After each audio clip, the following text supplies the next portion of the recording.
Bismillahirrahmanirrahim. Alhamdulillahi rabbil alamin. Wassalatu wassalamu ala asyrafil anbiya'i wal mursalin Sayyidina Muhammadin wa ala alihi wa sahbihi ajma'in. Alhamdulillah, kita sudah sampai di hadis yang ke-32 dari 40 hadis karangan Imam An-Nawawi di dalam kitab beliau Al-Arba'in An-Nawawiyah. Al-hadithu tsani wa thalathun, la darara wa la dirara. An Abi Sa'id Sa'd bin Malik bin Sinan Al-Khudri radhiyallahu anhu anna Rasulullah sallallahu alaihi wasallam qala la darara wa la dirara.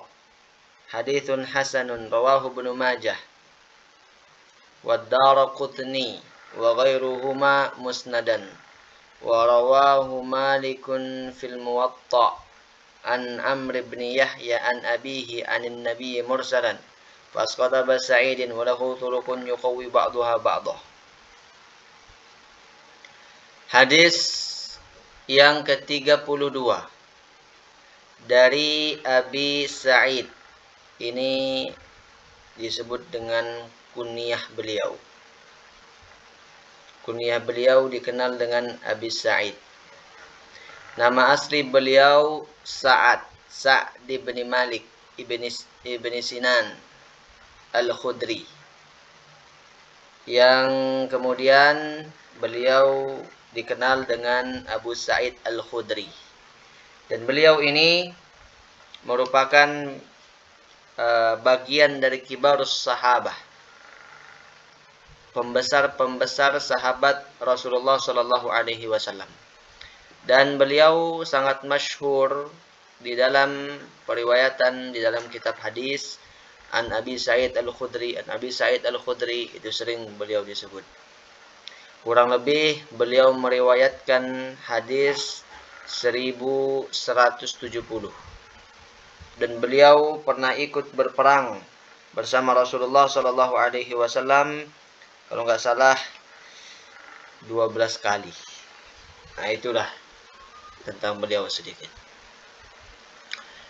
Anna Rasulullah sallallahu alaihi wasallam qala, sesungguhnya Rasulullah sallallahu alaihi wasallam bersabda, la darara wa la dirara. Rasulullah menyampaikan la darara wa la dirara. Hadirin hadirat yang dimuliakan oleh Allah Subhanahu wa taala, dari hadis yang begitu singkat ini, la darara wa la dirara, banyak penjelasan dari ulama apa arti la darara wa la dirara. Apa makna dari la darara wa la dirara? Begitu banyak penjelasan para ulama. Misalnya kita ambil penjelasan di antaranya, maksud arti la darara wa la dirara yaitu ma tadurru bihi nafsa la yadurru ahadun ghairahu. La darara wa la dirara artinya tidak boleh memudaratkan diri sendiri, tidak boleh menyakiti, melukai diri sendiri. Atau juga artinya tidak boleh seseorang itu memudaratkan orang lain, menyakiti orang lain. Wala yujazihi ala idrarihi bal ya'fu anhu wa yashfa. Dan dia tidak perlu membalas ketika dia dimudaratkan atau ketika dia disakiti. Dia tidak perlu membalas kepada orang yang menyakitinya. Bal ya'fu anhu wa yashfa', akan tetapi dimaafkan orang itu. Fa innal afwa aqrabu ila taqwa. Karena yang namanya memaafkan itu lebih mendekatkan kepada ketakwaan. Wa illa fala yujazi man yadurruhu biziyadah. Tapi kalau dia tidak memungkinkan untuk memaafkan orang yang berbuat kezaliman atau menyakiti dia, maka jangan sampai dia membalasnya melebihi apa yang telah orang lain perbuat kepada dirinya. Nah, hadirin hadirat yang dimuliakan oleh Allah Subhanahu wa taala. Artinya setidaknya secara singkat makna la darara wa la dirara artinya pertama, tidak boleh seseorang itu menyakiti, memudaratkan, melukai dirinya pribadinya sendiri. La darara. Nah, itu yang pertama. Yang kedua, tidak boleh, artinya tidak boleh memudaratkan, menyakiti orang lain.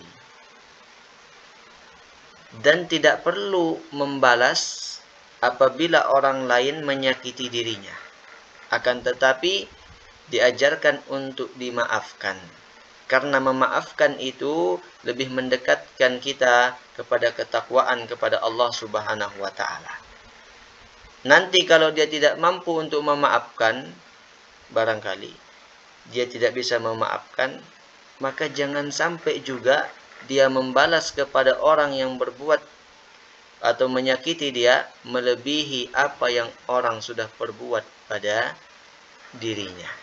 Nah, itu setidaknya makna la darara wa la dirara. Hadirin hadirat yang dimuliakan oleh Allah Subhanahu wa taala. Menyakiti diri sendiri, memudaratkan diri sendiri, contohnya sangat banyak. Misalnya menyakiti diri sendiri, memudaratkan diri sendiri, menyayat-nyayat tangannya, atau membunuh diri dengan cara apapun itu dan dengan alasan apapun. Itu namanya menyakiti diri sendiri. Dan itu termasuk dosa yang sangat besar. Bunuh diri termasuk dosa sangat besar.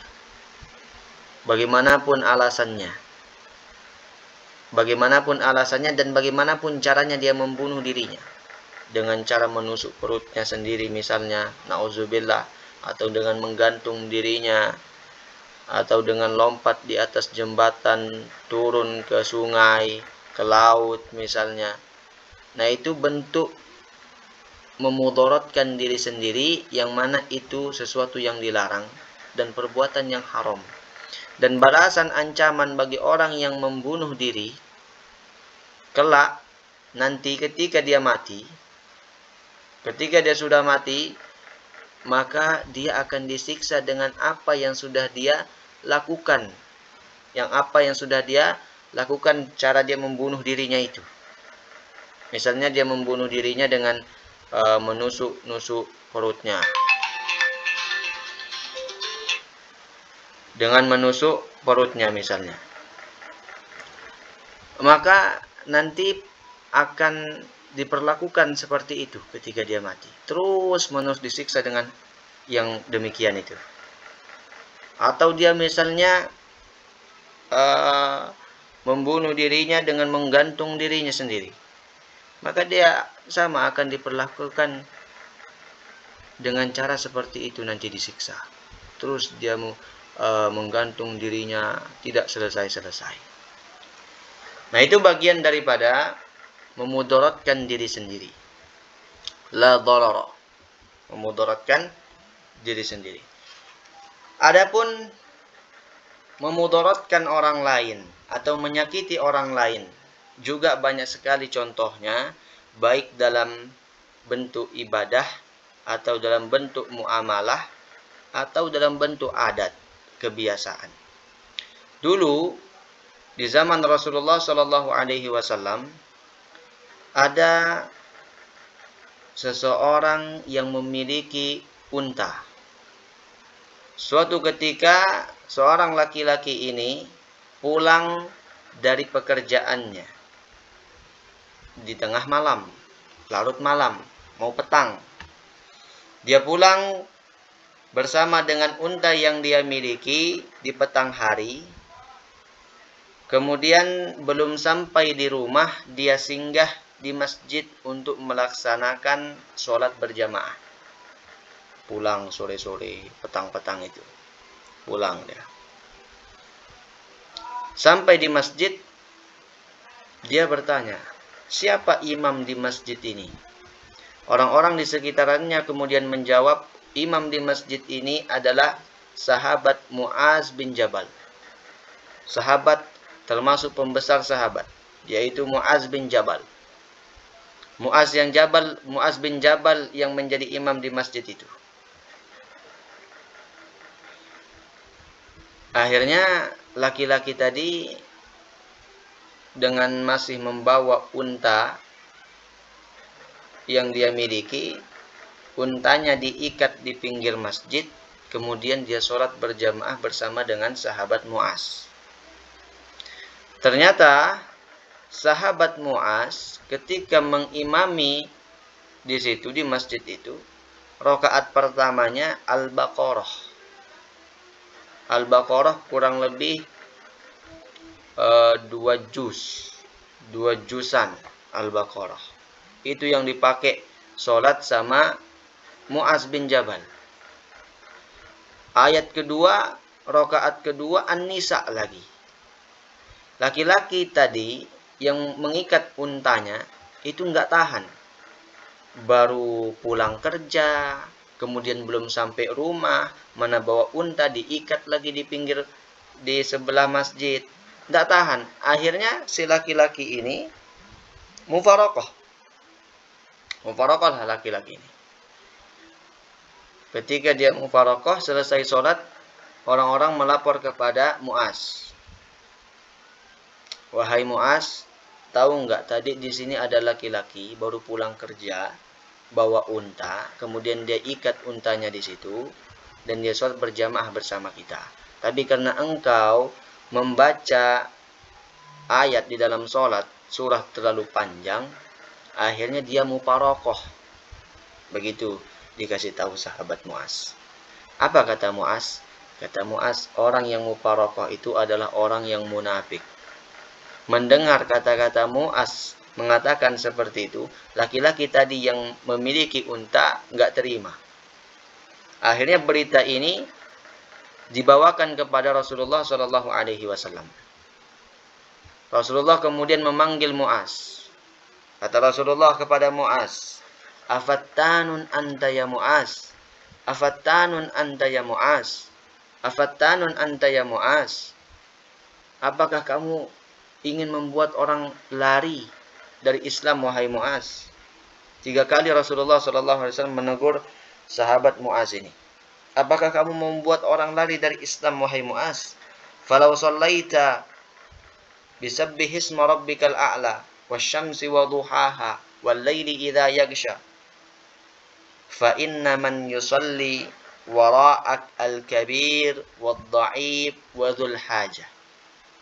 Kalau engkau sholat menggunakan ayat sabbihis wasyamsi wa duhaha wal laili idza yaghsha, ketahuilah ada orang-orang di belakangmu itu yang masih memiliki keperluan hajat. Ada orang-orang tua di sana yang enggak kuat berdiri. Ada anak-anak yang kecil yang masih bermain-main. Nah itu. Rasulullah menegur keras sahabat Muaz tadi itu.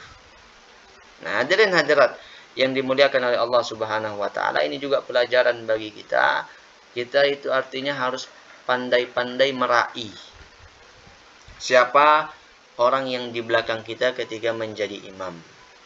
Kalau mungkin dengan santri-santrinya di pondok, ya nggak apa-apa mungkin, karena sudah diketahui kebiasaan mereka. Tapi kalau di masjid-masjid di pinggir-pinggir jalan, itu kita juga pandai-pandai yang namanya meraih. Kalau bisa ya baca ayat-ayat yang mereka memang hafal supaya sama-sama menyimak kan. Nah itu, pinter-pinter meraih. Jangan juga membuat orang terlalu lama sampai batuk-batuk orang kan. Kode-kode ini kok lama banget imamnya. Nah itu, pinter-pinter meraih. Nah, jadi apa yang dilakukan, perbuatan yang dilakukan oleh sahabat Mu'az ini adalah bentuk memudaratkan, wala dirar, bentuk memudaratkan orang lain, menyakiti orang lain, walaupun itu dalam bentuk ibadah. Rasulullah menegur keras, afattanun anta ya Mu'az, 3 kali Rasulullah bilang. Jadi artinya dalam hal ibadah saja kita dilarang untuk memudaratkan orang lain, apalagi di dalam hal-hal yang lainnya itu. Nah itu. Hadirin hadirat yang dimuliakan oleh Allah Subhanahu wa taala. Hadis yang sangat singkat ini juga merupakan hadis yang menjadi asas qawaid fiqhiyah. Bagian daripada salah satu daripada asas qawaid fiqhiyah. Hadis asas qawaid fiqhiyah juga seperti hadis yang pertama, innamal a'malu binniyat. Nah, ini juga hadis asas dasar kaidah-kaidah fikih diambil dari sini. Nah, ini. Makanya misalnya kayak misal hukum merokok. Hukum merokok itu berbeda pendapat di antara para ulama. Ada yang mengatakan haram, ada yang mengatakan makruh. Karena memang tidak ada nas yang jelas. Tidak pernah juga langsung Rasulullah bilang rokok haram kan, langsung bilang rokok, nggak ada. Nah ini kaidahnya la dharara wa la dirara. Tidak boleh memudaratkan diri sendiri dan memudaratkan orang lain. Intinya merokok dilarang dah. Makruh, haram sama-sama dilarang. Nah, hadirin hadirat yang dimuliakan oleh Allah Subhanahu wa taala. Kemudian di dalam Al-Qur'an juga bagaimana dicontohkan bentuk memudaratkan orang lain dalam pembahasan rumah tangga. Di dalam Al-Qur'an dijelaskan, fa'amsikuhunna bima'rufin aw sarrihuhunna bima'ruf wa la tumsikuhunna dirara.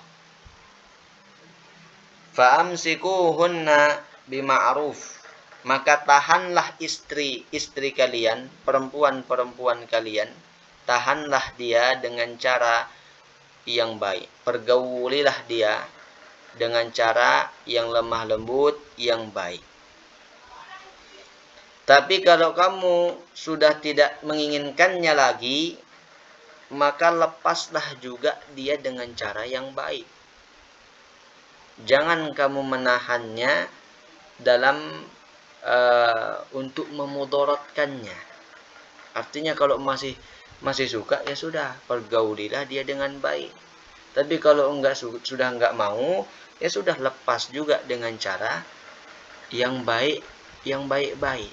Jangan sampai ada memudaratkan pasangan, itu artinya. Atau jangan sampai dia itu menahannya tapi menggantung orang, menggantung perasaan si perempuannya. Dikatakan dicerai, enggak. Tapi perlakuannya kayak seperti itu. Nah, itu namanya digantung perasaannya si perempuan. Nah, kalau seperti itu bagian daripada memudaratkan, namanya memudaratkan orang lain. Nah, itu yang perlu diperhatikan dan perlu kita hindari, la dharara wa la dirara. Nah, dari sini juga makanya ada namanya talak terbagi menjadi 2. Talak sunnah dan talak bid'ah. Talak sunni dan talak bid'ah. Talak bid'ah itu artinya talak yang haram. Tapi walaupun haram, yang dijatuhkan oleh suami tetap jatuh talaknya walaupun haram. Kapan seperti itu? Misalnya ketika si perempuan ini ditalak dalam keadaan masa haid, dalam keadaan dia masih haid. Nah, ini talaknya haram tapi tetap jatuh. Dan ini bagian daripada memudaratkan si perempuan itu. Kenapa?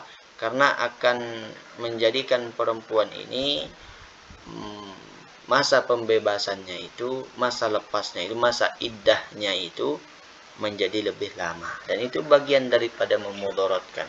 Atau misalnya yang kedua, menceraikan istri walaupun dia suci tapi masih dikumpulin. Itu pun bentuk memudaratkan, karena nanti kalau dia hamil, iddahnya akan menjadi lama dia seperti itu. Nah, itu la darara wa la dirara. La darara artinya tidak boleh memudaratkan diri sendiri, wa la dirara dan tidak boleh memudaratkan menyakiti orang lain.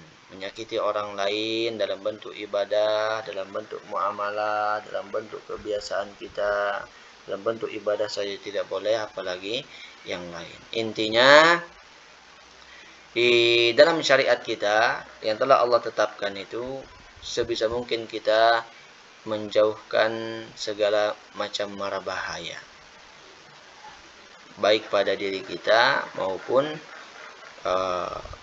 membahayakan orang lain, kecuali memang ada kondisi-kondisi tertentu yang mengharuskan kita tidak bisa terhindar, misalnya seperti peperangan.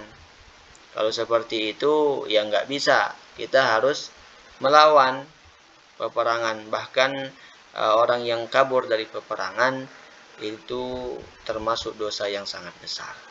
Intinya jangan kita memudaratkan orang lain ataupun memudaratkan diri sendiri. Nah, mungkin sampai di situ dulu dari hadis yang ke-32 ini.